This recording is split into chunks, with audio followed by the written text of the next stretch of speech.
नमस्कार, जय हिंद दोस्तों आज हम देखने वाले हैं आपका प्रीवियस ईयर का पेपर जो कि आपका बिहार एसएससी थर्ड सीजीएल का प्रैक्टिस सेट आपका यहाँ पे होने वाला है।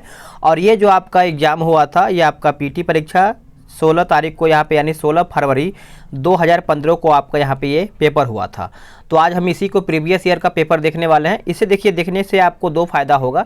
इससे आपको मालूम चलेगा कि किस तरीके से पैटर्न पे आपका यहाँ पे क्वेश्चन पूछा जाता है प्रीवियस ईयर से, और इसको देख करके आप अपना जैसे हिस्ट्री, पॉलिटी, जियोग्राफी, साइंस, ये सब आप देख करके अपने हिसाब से आप तैयारी जो है और अच्छा से अच्छा कर पाएंगे। तो आज हम पूरा कोशिश करेंगे कि आपको जीके का पूरा क्वेश्चन दिखा दें, और इसका जो पीडीएफ है मैं आपको टेलीग्राम पे डाल दूंगा, ताकि आप सब लोग इस टेलीग्राम के माध्यम से पीडीएफ को देख करके अपना रिवीजन जो है अच्छे तरीके से कर पाएंगे। तो आज हम इसको पूरा डिटेल के साथ देखेंगे, एक एक क्वेश्चन को डिटेल देखेंगे ताकि आपको एक्स्ट्रा फैक्ट भी आपको मालूम हो पाए। तो पहला प्रश्न क्या है कि साइलेंट वैली या मुख घाटी किस राज्य में अवस्थित है? ये कौन से राज्य में अवस्थित है? तो सभी को पता ही होगा, जो कि ऑप्शन आपका डी सही हो जाएगा, केरल राज्य में स्थित है। देखिए, साइलेंट वैली राष्ट्रीय उद्यान केरल के पालक्काड जिले के मन्नारकाड में 40 किलोमीटर की दूरी पर स्थित है। तो आप इसको अच्छे से याद रखेंगे। चलिए नेक्स्ट क्वेश्चन देखेंगे। क्वेश्चन नंबर 2 बोल रहा है कि गोवा किस नदी पर अवस्थित है? गोवा जो है आपका कौन सी नदी पर अवस्थित है? तो सभी को पता है, ऑप्शन आपका बी हो जाएगा, यानी मांडोवी नदी पर स्थित है। गोवा का क्षेत्रफल के अनुसार की अगर हम बात करेंगे तो भारत का सबसे छोटा राज्य है। पूरी दुनिया में अपने सुंदर समुद्री किनारों के लिए प्रसिद्ध माना जाता है आपका गोवा। नेक्स्ट क्वेश्चन है कि समदाब रेखाएं निम्नलिखित में से किसको प्रदर्शित करती हैं? सही आंसर आपका हो जाएगा ऑप्शन डी, समान वायुमंडलीय दबाव इसका आंसर हो जाएगा, डी करेक्ट आंसर हो जाएगा। इनमें से कौन सी नदी कक्ष के रन में समाहित होती हैं? इनमें से कौन सी नदी है जो कि कक्ष के रन में समाहित होती हैं? तो ये आपका हो जाएगा ऑप्शन बी, सही आंसर लूनी हो जाएगा। क्या हो जाएगा? लूनी। लूनी नदी का जो उद्गम है, उद्गम स्थल जो है अजमेर जिले में स्थित नाग पहाड़ से है।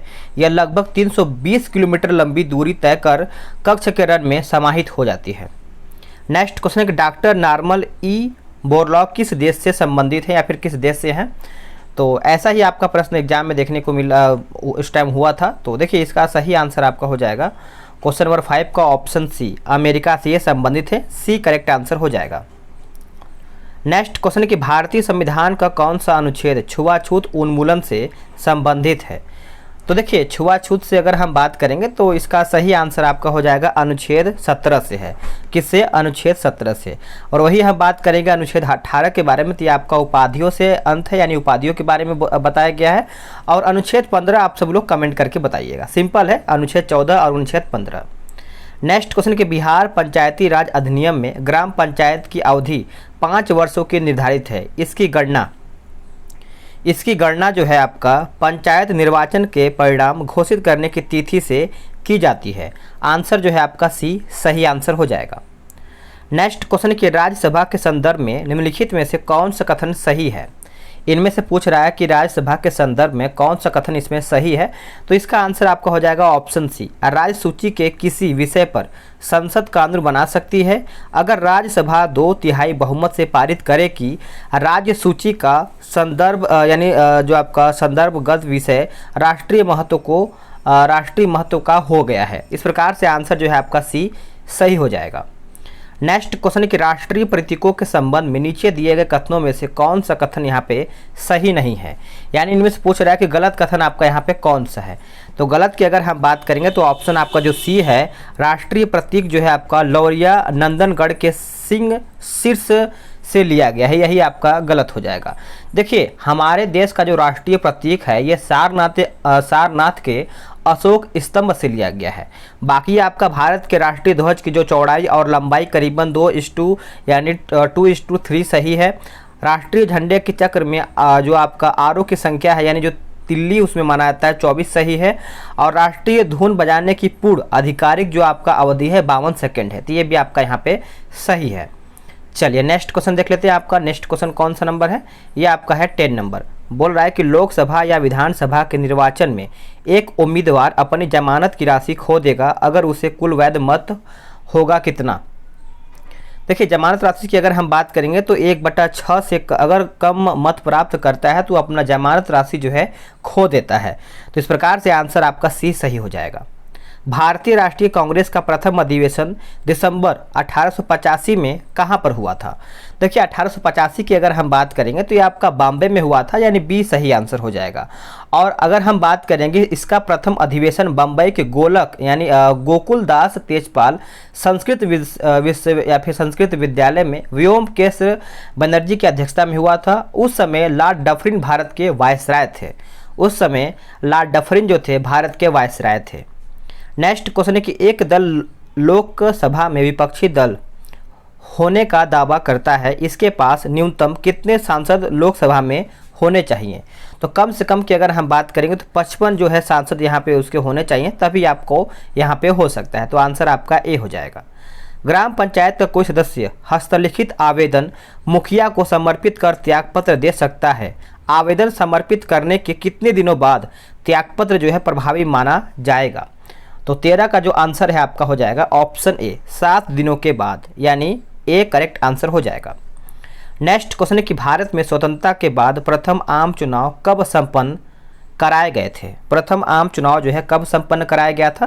तो ये आपका 1952 में कराया गया था, यानी आंसर आपका सी सही हो जाएगा। नेक्स्ट क्वेश्चन कि नरेगा योजना का खर्च केंद्र और राज्य के बीच किस अनुपात में वहन किया जाता है? कौन से अनुपात में वहन किया जाता है? तो ये आपका हो जाएगा 90 और 10 के अनुपात में ये किया जाता है। तो ऑप्शन आपका ए सही हो जाएगा। निम्नलिखित पंचवर्षीय योजना में कौन सी योजना अनावृष्टि और 2 युद्धों के कारण प्रभावित हुई है? ये कौन सा पंचवर्षीय योजना है? तो ये आपका तीसरा पंचवर्षीय योजना हो जाएगा, यानी बी सही आंसर हो जाएगा। तीसरा पंचवर्षीय योजना का कार्यकाल आप सब लोग याद रखेंगे 1961 से लेकर के 1966 के बीच में ये हुआ था। इसका अध्यक्ष जो है पंडित जवाहरलाल नेहरू थे। नेक्स्ट क्वेश्चन है कि बिहार में किसान सभा की स्थापना किसके द्वारा किया गया था? बिहार में किसान सभा, तो ये जो किया गया था सहजानंद सस्ती के द्वारा किया गया था। बी सही आंसर हो जाएगा। 1860 में प्रकाशित नील दर्पण नील की खेती करने वालों की दुर्दशा चित्रित करता है। नील दर्पण के रचनाकार कौन थे? देखिए नील दर्पण के रचनाकार की अगर हम बात करेंगे तो ये आपका दीनबंधु मित्र हो जाएगा, यानी सी जो है सही आंसर हो जाएगा। चलिए नेक्स्ट क्वेश्चन देख लेते हैं। अगला क्वेश्चन है 19 नंबर कि नीचे दिए गए कमेटियों में किसका संबंध जो है पंचायती राज से संबंधित है? देखिए पंचायती राज्य की अगर हम बात करेंगे तो आपको याद ही होगा बलवंत राय मेहता समिति या फिर बलवंत राय मेहता कमेटी हो जाएगा। आंसर आपका ए सही हो जाएगा। अब देखिए 1956 में बलवंत राय मेहता समिति का जो गठन हुआ था, आप इस पॉइंट को अच्छे से याद रखेंगे, 1956 में हुआ था। सामुदायिक विकास कार्यक्रम का सार क्या था? सामुदायिक विकास कार्यक्रम का सार अगर आपसे पूछा जाए तो लोक भागीदारी मारिएगा, ऑप्शन आपका सी सही हो जाएगा। द्रोणाचार्य पुरस्कार किस क्षेत्र में दिया जाता है? द्रोणाचार्य जो पुरस्कार है आपका कौन से क्षेत्र में दिया जाता है? तो ये आपका हो जाएगा क्रीड़ा प्रशिक्षण हो जाएगा, यानी सी जो है इसका सही उत्तर हो जाएगा। नेक्स्ट क्वेश्चन है कि राष्ट्रीय खेल दिवस 29 अगस्त को मनाया जाता है, यह निम्नलिखित में से किन से संबंधित है? तो आपको पता ही होगा, ऑप्शन के हिसाब से आपने आंसर किया होगा, option A Dhyanchandra, major Dhyanchandra हो जाएगा। ए सही इसका उत्तर हो जाएगा। आगे देखेंगे रेमन मैग्सेसे पुरस्कार रामोन मैग्सेसे के नाम पर दिया जाता है, यह किस देश के राष्ट्रपति थे? यह जो थे कौन से देश के राष्ट्रपति थे? तो करेक्ट आंसर आपका 23 का हो जाएगा, ऑप्शन सी फिलीपींस। क्या हो जाएगा? फिलीपींस जो है इसका सही आंसर हो जाएगा।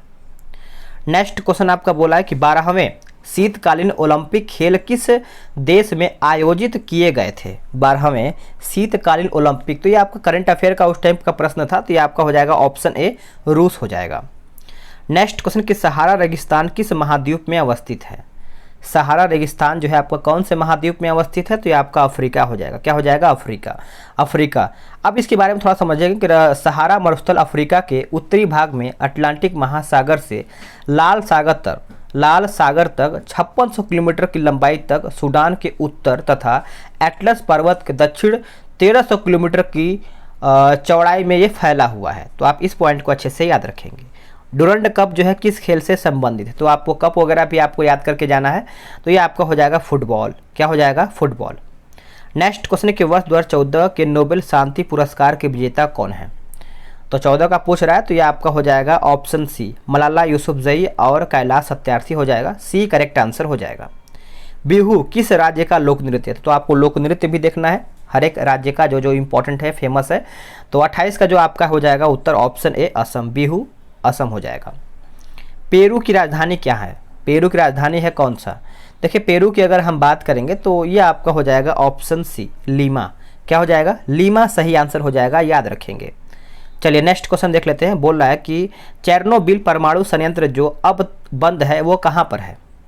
चेरनोबिल परमाणु संयंत्र जो अब बंद है वो कहाँ पर है? तो ये आपको देखने को मिलता है यूक्रेन में। कहाँ पे? यूक्रेन। नेक्स्ट क्वेश्चन कि जापान की मुद्रा क्या है? देखिए आपको राजधानी याद रखना है, मुद्रा याद रखना है, कौन सा देश किससे संबंधित है ये भी आपको अच्छे से देखना है, क्योंकि ऐसे प्रश्न आपको देखने को मिलेगा, क्योंकि प्रीवियस ईयर में आया हुआ है। तो जापान की मुद्रा का नाम है येन। निम्नलिखित में से किस चक्रवात ने भारत के पूर्वी तट को प्रभावित नहीं किया है? भारत के पूर्वी तट को प्रभावित नहीं किया है, तो ये आपका हो जाएगा ऑप्शन ए नीलोफर हो जाएगा। क्या हो जाएगा? नीलोफर। आप इसको अच्छे से याद रखेंगे। चलिए नेक्स्ट क्वेश्चन देख लेते हैं। आपका क्वेश्चन नंबर 33 बोल रहा है कि ट्रेन टू पाकिस्तान पुस्तक निम्नलिखित में से किसने लिखा है?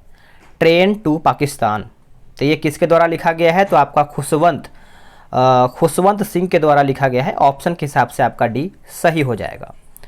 नेक्स्ट क्वेश्चन है कि विंग्स ऑफ फायर पुस्तक के लेखक कौन है? विंग्स ऑफ फायर पुस्तक के लेखक कौन है? तो ये जो आपके हो जाएंगे अब्दुल कलाम, यानी ऑप्शन बी सही हो जाएगा। नेक्स्ट क्वेश्चन है कि भारत एक खोज पुस्तक अहमदनगर किला जेल में कारावास के दौरान लिखी गई थी। भारत एक खोज के लेखक कौन है? भारत एक खोज के लेखक कौन है? तो आपको पता ही होगा, जवाहरलाल नेहरू जो है इस लेखक से संबंधित है, यानी इस बुक से संबंधित है, भारत एक खोज। नेक्स्ट क्वेश्चन है कि कौन सा देश sugar bowl of the world के रूप में जाना जाता है? चलिए बताइएगा। तो इसका आंसर आपका हो जाएगा क्यूबा। क्या हो जाएगा? क्यूबा जो है इसका सही आंसर हो जाएगा। आप इसको अच्छे से याद रखेंगे। क्यूबा गणतंत्र कैरिबियाई सागर में स्थित एक द्वीपीय देश है। हवाना यहाँ की राजधानी, सबसे बड़ा शहर है। नेक्स्ट क्वेश्चन कि जल का घनत्व किस तापमान पर सर्वाधिक होता है? जल का घनत्व के बारे में पूछ रहा है, तो ये आपका हो जाएगा 4 डिग्री सेल्सियस, यानी ऑप्शन डी करेक्ट हो जाएगा। संयुक्त राष्ट्र संघ का गठन जो है किस वर्ष में हुआ था? संयुक्त राष्ट्र संघ का गठन पूछ रहा है, तो ये आपका हो जाएगा वर्ष 1945 में। इसीलिए मैं आपको बोल रहा हूँ कि लुसेंट का जो पीछे का हिस्सा दिया गया विविध का, उसको आपको अच्छे से पढ़ना है। भारत की आज़ादी के समय भारत के वायसराय कौन थे? भारत की आज़ादी के समय भारत के वायसराय कौन थे? तो उस टाइम आपके थे Lord Mountbatten. Lord Mountbatten, option आपका सी सही हो जाएगा। कौन सा आईसीएस अधिकारी भारतीय राष्ट्रीय कांग्रेस के 1885 के गठन में शामिल रहा था? बताइए। तो ये आपका हो जाएगा ए.ओ. ह्यूम, यानी ऑप्शन डी सही हो जाएगा। म्यांमार की नई राजधानी कौन सा है? तो 41 का जो आंसर है आपका हो जाएगा नेपिदाब, यानी ऑप्शन सी जो है सही हो जाएगा। नेक्स्ट क्वेश्चन कि तमस उपन्यास के लेखक कौन है? तमस के बारे में आपको पता ही होगा। इसका आंसर आपका हो जाएगा भीष्म साहनी, यानी ऑप्शन ए सही हो जाएगा। चलिए आगे देखेंगे। वर्ष 2013-14 में रणजी ट्रॉफी किस टीम ने जीती है? तो ये आपका हो जाएगा ऑप्शन सी कर्नाटक। क्या हो जाएगा? कर्नाटक इसका सही उत्तर हो जाएगा। भारतीय आज़ादी के समय इंग्लैंड के प्रधानमंत्री कौन थे? भारतीय आज़ादी के समय इंग्लैंड के प्रधानमंत्री कौन थे? तो आप सब लोग याद रखेंगे क्लेमेंट एटली हो जाएगा। आंसर आपका सी सही हो जाएगा। भारतीय रिजर्व बैंक के वर्तमान गवर्नर कौन है? तो अभी फिलहाल में बताइए कमेंट करके, उस टाइम कौन था? तो मैं आपको बता दे रहा हूँ, रघुराम राजन। आप कमेंट करके बताइएगा। भारत के राष्ट्रीय महिला आयोग की वर्तमान अध्यक्ष कौन है? भारत के राष्ट्रीय महिला आयोग की वर्तमान अध्यक्ष कौन है? तो 46 का देखा जाए तो आपका यहाँ पे मेरे हिसाब से रेखा नाम था इस उनका, अभी याद नहीं आ रहा, लेकिन उस टाइम का था कृष्णा तीरथ। आगे देखेंगे। भारत और चीन के बीच पंचशील समझौता कब हस्ताक्षरित हुआ था? चलिए बताइएगा। 47 का सही आंसर आपका हो जाएगा वर्ष 1954 हो जाएगा, माफ़ कीजिएगा 1954 जो है इसका सही उत्तर हो जाएगा। चलिए आगे देख लेते हैं। अगला प्रश्न आपका है क्वेश्चन नंबर 48। क्या बोल रहा है कि भारत में हरित क्रांति के जनक कौन थे? भारत में हरित क्रांति, तो ऑप्शन आपका सी सही हो जाएगा, एम.एस. स्वामीनाथन सही आंसर हो जाएगा। नेक्स्ट क्वेश्चन है कि आंग सान सू की जो NLD की नेत्री हैं किस देश से संबंध रखती हैं? वो कौन से देश से संबंध रखती हैं? तो आपका म्यांमार हो जाएगा। आंसर आपका डी सही हो जाएगा। नेक्स्ट क्वेश्चन कि महात्मा गांधी और बाबा साहेब अम्बेडकर के बीच पूना संधि कब की गई थी? वर्ष 1932 में किया गया था। आंसर आपका बी सही हो जाएगा। गिर का वन शेरों के लिए प्रसिद्ध है। यह गिर है किस राज्य में अवस्थित है? तो ग से गिर और ग से गुजरात, तो आप सभी लोग भूलेंगे नहीं। आंसर आपका सी सही हो जाएगा। नेक्स्ट क्वेश्चन के प्रसिद्ध पेंटर राजा रवि वर्मा किस रियासत से जुड़े हुए थे? ये कौन से रियासत से जुड़े हुए थे? तो आपका त्रावणकोर हो जाएगा, यानी ऑप्शन जो है आपका बी सही हो जाएगा। आगे देखेंगे बिहार में बहने वाली नदियों में किसका उद्गम अमरकंटक में है? बिहार से भी आपका एक आध दो प्रश्न, चार प्रश्न आ सकता है, तो बिहार को भी इग्नोर नहीं करना है, उसको भी आपको देखते रहना, लेकिन ज़्यादा नहीं देखना है, क्योंकि दो चार प्रश्न के लिए आपको ढेर नहीं पढ़ना है। ज़्यादा आपको फोकस हिस्ट्री, पॉलिटी, जियोग्राफी, ये सब पे आपको करंट अफेयर पे भी हल्का फुल्का ध्यान देना है। निम्नलिखित में से किसने नालंदा विश्वविद्यालय में अध्ययन किया? इनमें से पूछ रहा है कि नालंदा विश्वविद्यालय में अध्ययन किसने किया था? तो अध्ययन की बात करेंगे तो 44 का आंसर आपका हो जाएगा। बताइए क्या है? आंसर आपका हो जाएगा ह्वेनसांग हो जाएगा, यानी ऑप्शन बी सही हो जाएगा। पूर्ण स्वराज का संकल्प कांग्रेस के द्वारा कब पारित किया गया था? देखिए, पूर्ण स्वराज का जो संकल्प है ये कब पारित किया गया था? तो ये आपका लाहौर अधिवेशन में 26 जनवरी 1930 लाहौर, यानी ऑप्शन बी करेक्ट हो जाएगा। अब देखिए इसमें आपका कुछ मैथ्स का भी क्वेश्चन आपको यहाँ पे देखने को मिल रहा है। आगे हम देख लेते हैं, क्योंकि मैथ्स का हम छोड़ेंगे और जीके जीएस ही हम कंप्लीट करने वाले हैं। तो देखते हैं एक मिनट आगे कहाँ तक ये आपका मैथ दिया गया है। अच्छा, क्योंकि उस टाइम थोड़ा सा आगे पीछे भी मिला कर दे दिया था। तो 69 देखेंगे कि हरे रंग का पदार्थ जो पौधे में प्रकाश संश्लेषण करता है वह निम्नलिखित में से कौन सा है? वह इनमें से पूछ रहा है कि कौन सा है, बताइएगा। 69 का करेक्ट आंसर आपका क्या हो जाएगा? बताइए। इसका सही आंसर आपका हो जाएगा 69 का ऑप्शन ए क्लोरोफिल, यानी ऑप्शन ए सही हो जाएगा। अगला है, बोला है कि सूक्ष्णिकोप का मनुष्यों में प्रकोप किस विटामिन की कमी से होता है? तो ये जो होता है ये आपका विटामिन सी की कमी से होता है, यानी डी आपका सही हो जाएगा। प्रोटीन ऊर्जा कुपोषण का परिणाम है। प्रोटीन ऊर्जा जो है कुपोषण का परिणाम है, तो ये आपका हो जाएगा बालक्षय, यानी मरासमस हो जाएगा, यानी ऑप्शन जो है ए सही हो जाएगा। निम्नलिखित में से किस स्थान पर जी यानी गुरुत्वाकर्षण का मान जो है सर्वाधिक होगा?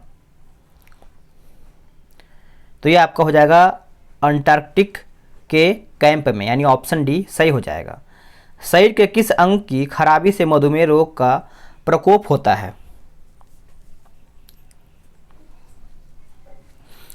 तो आंसर आपका हो जाएगा पैनक्रियाज या आमाशय, यानी ऑप्शन बी सही आंसर हो जाएगा। नेक्स्ट क्वेश्चन है कि इबोला क्या है? देखिए, इबोला के बारे में इसके पहले भी मैंने बहुत सारे सेट में अगर क्वेश्चन आया था तो मैंने बताया था। इबोला एक वायरस है जो कि दक्षिण अफ्रीका में एक नदी के नाम पर रखा गया था, तो ऑप्शन आपका ए सही हो जाएगा।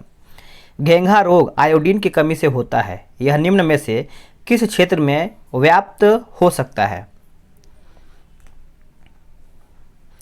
तो यह आपका हो जाएगा पहाड़ी क्षेत्र। क्या हो जाएगा? पहाड़ी क्षेत्र, यानी बी करेक्ट आंसर हो जाएगा। विटामिन ए मुख्यतः कहाँ संग्रहित होता है? विटामिन ए जो है आपका पूछ रहा है कि कहाँ पर संग्रहित होता है, तो ये आपको यकृत में देखने को मिलता है। कहाँ पे? यकृत, यानी ऑप्शन डी सही हो जाएगा। मादा क्यूलेक्स मच्छर निम्नलिखित में से किस रोग की वाहक है? तो ये आपका हो जाएगा ऑप्शन बी फाइलेरिया। क्या हो जाएगा? फाइलेरिया जो है सही उत्तर हो जाएगा। नेक्स्ट क्वेश्चन कि थायराइड ग्रंथि का स्थान कहाँ पर है? थायराइड ग्रंथि का स्थान सभी को पता है, यह आपको गले में देखने को मिलता है, यानी बी सही उत्तर हो जाएगा। नेक्स्ट क्वेश्चन कि साधारण नमक का रासायनिक नाम निम्नलिखित में से क्या है? साधारण नमक का रासायनिक नाम पूछ रहा है, तो सोडियम क्लोराइड, यानी ऑप्शन सी सही हो जाएगा। तारों का रंग निर्भर करता है किस पर? तारों का जो रंग है ये किस पर निर्भर करता है? तो यह आपका उनके तापमान पर निर्भर करता है। किस पर निर्भर करता है? उसके तापमान पर निर्भर करता है। आप सभी लोग याद रखेंगे, भूलेंगे नहीं। नेक्स्ट क्वेश्चन कि आयोडीन टेस्ट का प्रयोग किसकी उपस्थिति जांचने के लिए होती है? देखिए, आयोडीन की अगर हम बात करेंगे तो इसका आंसर आपका याद ही होगा, 81 का हो जाएगा कार्बोहाइड्रेट, यानी डी करेक्ट आंसर हो जाएगा। चलिए नेक्स्ट क्वेश्चन देख लेते हैं आपका आगे क्या बोल रहा है। अगला प्रश्न है 82, बोल रहा है कि प्लास्टर ऑफ पेरिस का रासायनिक नाम क्या है। प्लास्टर ऑफ पेरिस का रासायनिक नाम पूछ रहा है, तो इसका उत्तर आपका हो जाएगा 82 का option C, calcium sulphate hydrate, यानी ऑप्शन सी सही हो जाएगा। निम्नलिखित गौ प्रजातियों में कौन सी प्रजाति देसी नहीं है। इनमें से पूछ रहा है कि कौन सी प्रजाति जो है आपका देसी नहीं है, तो ये आपका हो जाएगा ऑप्शन 83 का ए हो जाएगा, यानी हाल्स्टीन फ्रीजियन हो जाएगा। तो ए इसका सही उत्तर हो जाएगा। तो फ्रेंड्स, इसमें क्या है कि आपका 75 जो है आपका क्वेश्चन जीके जीएस का है और 75 में से आपका मैथ है और आपका यहाँ पे रीजनिंग है। तो मैथ और रीजनिंग के लिए मैं आपको पीडीएफ जो है टेलीग्राम पे प्रोवाइड करा दूंगा, तो आप उसको आराम से देख करके मैथ रीजनिंग भी देख पाएंगे, किस तरीके से प्रश्न आपका मैथ रीजनिंग से कौन कौन से चैप्टर से ज़्यादा प्रश्न आ रहा है। तो उसको आप तैयार कर लेंगे तो आपका भी बेस्ट हो जाएगा आपका, ठीक है। तो वीडियो कैसा लगा है आप कमेंट करके बताइएगा, और इन 75 में से आपने कितना क्वेश्चन सही किया है ये भी आप बता ही दीजिएगा, ताकि दूसरे लोग भी इससे मोटिवेशन मिलेगा और वो लोग भी अपना तैयारी जो है बेहतर वे में कर पाएंगे। मिलते हैं एक नई वीडियो में, आज के लिए इतना ही।